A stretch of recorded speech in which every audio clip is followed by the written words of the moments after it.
Sahabat musyawarah yang dikasih Tuhan, berjumpa lagi dengan kakak Eksa dalam Do Re Mi, doa dan renungan misioner bersama kami Paroki Santo Petrus dan Paulus Argapura, Keuskupan Jayapura. Pada hari ini, Kamis tanggal 26 bulan Februari tahun 2026 yang merupakan pekan pertama dalam masa Prapaskah. Hari ini, sebelum kita memulai segala aktivitas kita masing-masing, mari kita bersama-sama merenungkan sabda Tuhan yang diambil dari Injil Matius bab 7 ayat 7 hingga 12. Mari sebelum kita membaca, mendengar dan merenungkan firman Tuhan pada hari ini, mari kita bersama-sama menandai diri kita dengan tanda kemenangan Kristus dan berdoa. Dalam nama Bapa dan Putra dan Roh Kudus, amin. Allah Bapa dalam kerajaan surga, puji dan syukur kami naikkan kehadirat-Mu untuk hari baru yang boleh kami peroleh dan nikmati saat ini. Terima kasih ya Allah untuk penyertaan-Mu sepanjang istirahat malam kami.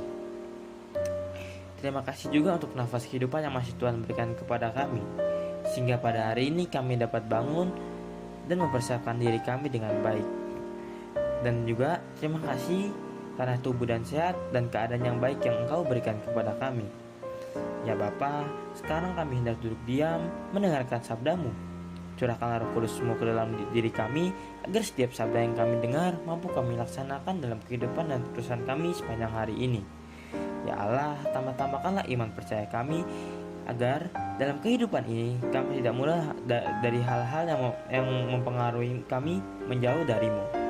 Ya Allah, terpujilah nama-Mu, Bapa, Putra, dan Roh Kudus, kini dan sepanjang segala masa. Amin. Tuhan beserta kita, sekarang dan selama-lamanya. Inilah Injil suci menurut Matius. Dimuliakanlah Tuhan. Dalam khotbah di bukit, Yesus berkata kepada murid-muridnya, "Mintalah, maka kamu akan diberi. Carilah, maka kamu akan mendapat. Ketuklah, maka pintu akan dibukakan bagimu. Karena setiap orang yang meminta akan menerima, setiap orang yang mencari akan mendapat, dan setiap orang yang mengetuk, baginya pintu akan dibukakan. Adakah seorang daripadamu yang memberi batu kepada anaknya jika ia meminta roti? Atau memberi ular jika ia meminta ikan?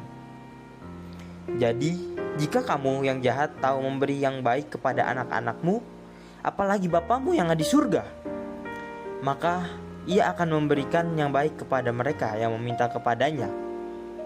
Segala sesuatu yang kamu kehendaki supaya orang berbuat kepadamu, perbuatlah demikian juga kepada mereka. Itulah isi seluruh hukum Taurat dari kitab para nabi."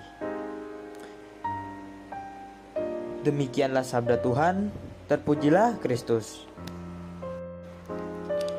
Sahabat musyawarah yang dikasihi Tuhan, dalam bacaan Injil kali ini, Yesus menyampaikan ajaran yang penuh penghiburan sekaligus tuntunan hidup yang nyata. Ia berkata, "Mintalah, maka kamu akan diberi. Carilah, maka kamu akan mendapat. Ketuklah, maka pintu akan dibukakan bagimu." Kata-kata ini menunjukkan bahwa Allah bukanlah pribadi yang jauh dan sulit dijangkau, melainkan Bapa yang dekat dan penuh kasih. Ia dapat mendengarkan setiap doa anak-anaknya dan memperhatikan kebutuhan mereka. Yesus menegaskan hal ini dengan perbandingan sederhana. Seorang ayah di dunia tidak mungkin memberikan batu kepada anaknya yang meminta roti. Jika manusia yang terbatas saja tahu memberi yang baik, terlebih lagi Bapa di surga akan memberikan yang terbaik bagi mereka yang berharap kepadanya. Namun, ajakan untuk meminta, mencari, ataupun mengetuk bukan berarti kita memperlakukan doa seperti daftar permintaan yang harus segera dipenuhi. Yesus mengundang kita untuk memiliki iman yang tekun dan penuh kepercayaan. Dalam kehidupan nyata, tidak semua doa dijawab sesuai harapan. Seperti yang kita tahu, ada doa yang tampak tidak terjawab, ada permohonan yang harus ditunggu, dan ada pula yang dijawab dengan cara yang tidak kita duga. Dalam situasi seperti ini, kita sering kecewa atau bahkan meragukan kasih Allah. Maka dari itu, Injil hari ini mengingatkan bahwa Tuhan selalu mendengar, tetapi Ia menjawab dengan kebijaksanaannya. Ia memberikan bukan apa yang kita inginkan, melainkan apa yang sungguh-sungguh kita butuhkan. demi perkembangan kita yang lebih baik. Yesus juga menggunakan 3 kata kerja, yaitu meminta, mencari, dan mengetuk. Ketiganya menggambarkan proses iman yang aktif.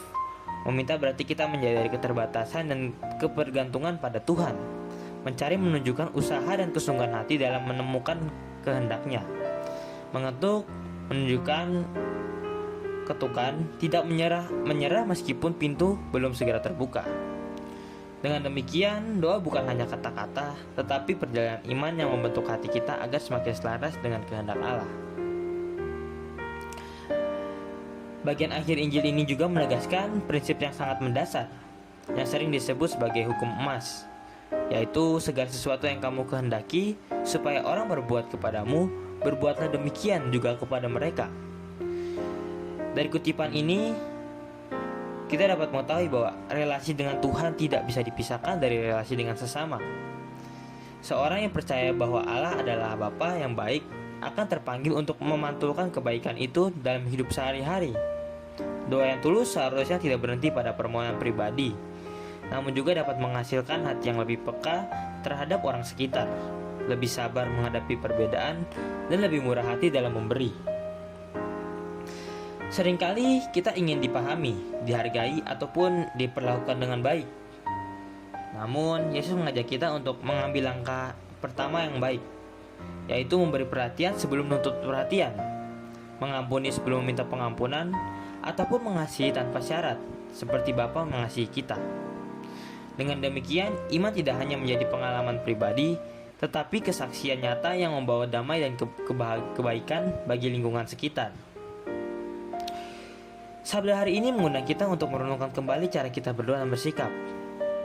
Maka itu, ada pertanyaan reflektif bagi kita masing-masing. Apakah kita datang kepada Tuhan dengan kepercayaan seorang anak yang yakin akan kasih Bapanya? Apakah kita tetap setia mencari kehendaknya ketika jawaban doa tidak segera datang? Dan apakah kita sudah memperlakukan orang lain sebagaimana kita ingin diperlakukan? Jawabannya ada pada diri kita masing-masing.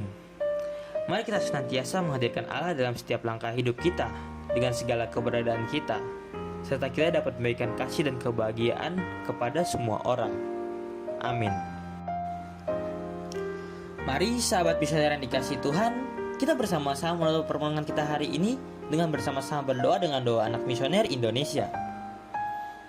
Doa anak misioner Indonesia. Dalam nama Bapa dan Putra dan Roh Kudus. Amin. Tuhan Yesus, Engkau diutus Bapa menjadi berkat bagi dunia dan menjadi juru selamat bagi manusia. Utuslah kami anak-anak dan remaja misioner di Indonesia untuk menjadi sahabat yang kuat bagi yang lemah, sahabat yang rela berkorban bagi yang menderita payah, sahabat penghibur bagi yang sakit dan gelisah. Tuhan Yesus, kami pun ingin menjadi utusan-utusan kecil-Mu, teman setia bagi yang tersingkir dan terlantarkan, teman bicara bagi yang kesepian dan terlupakan, sahabat yang gembira bagi yang sedih dan susah, sahabat penuh penghargaan bagi yang tak dicintai. Tuhan Yesus, utuslah kami ini dengan bantuan Roh Kudus-Mu menjadi garam dan ragi yang baik, menjadi terang dan obor yang cemerlang, membawa kegembiraan dan pengharapan. Tuhan Yesus, kuduskanlah badanku dan kuduskanlah jiwaku. Kupersembahkan diriku padamu hari ini. Berkatilah semua anak dimanapun, berkatilah semua orang yang kami jumpai, siapapun mereka. Amin. Sahabat misioner yang dikasihi Tuhan, sampai di sini dulu doa pada pagi hari ini. Semoga kita mau menjadi pelaku sabda Tuhan yang baik, dan semoga kita senantiasa dibimbing, dilindungi, dan diberkati oleh Allah Bapa yang Maha Kuasa, dalam nama Bapa dan Putra dan Roh Kudus. Amin. Selamat beraktivitas untuk hari ini. Sampai berjumpa kembali dalam Do Re Mi selanjutnya. Tuhan Yesus memberkati kita.